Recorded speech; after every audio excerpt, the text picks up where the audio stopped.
ધારાસભ્ય શ્રી વીડી ઝાલાના હસ્તે આયુષ્માન આરોગ્ય મંદિરનો લોકાર્પણ કાર્યક્રમ યોજાયો।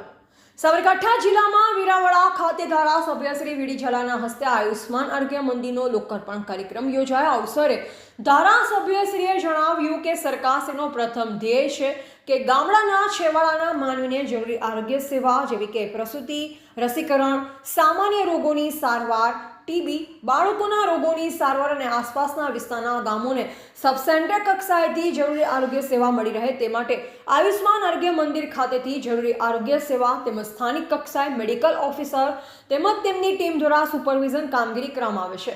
આ કાર્યક્રમમાં આરોગ્ય સમિતિના ચેરમેન શ્રી અંસુયાબેન ગામેતીએ જણાવ્યું કે ગામડાના રહેવાસીઓ આસપાસના ગ્રામજનોને પ્રાથમિક આરોગ્ય સેવા માટે વીરાવળા ખાતેનું આરોગ્ય કેન્દ્ર ખૂબ જ ઉપયોગી રહેશે। Medical officer Shri doctor Goswami આરોગ્ય કેન્દ્ર અંતર્ગત આપવામાં આવતી સેવાઓની સર્વેને જાણકારી આપી। આ કાર્યક્રમમાં એપીએમસી ચેરમેન શ્રી હિંમતનગર, સરપંચ શ્રી, તાલુકા વિકાસ અધિકારી શ્રી હિંમતનગર, તાલુકા health officer Shri doctor Rajesh Patel, અગ્રણી શ્રી હિતેશભાઈ પટેલ, અગ્રણી શ્રી વનરાજસિંહજી, પૂર્વ તાલુકા સદસ્ય શ્રી હિંમતનગર સહિત ગ્રામજનો ઉપસ્થિત રહ્યા। રિપોર્ટર જયેશ ઠાકોર સાથે શૈલેષ પટેલ, સાબરકાંઠા।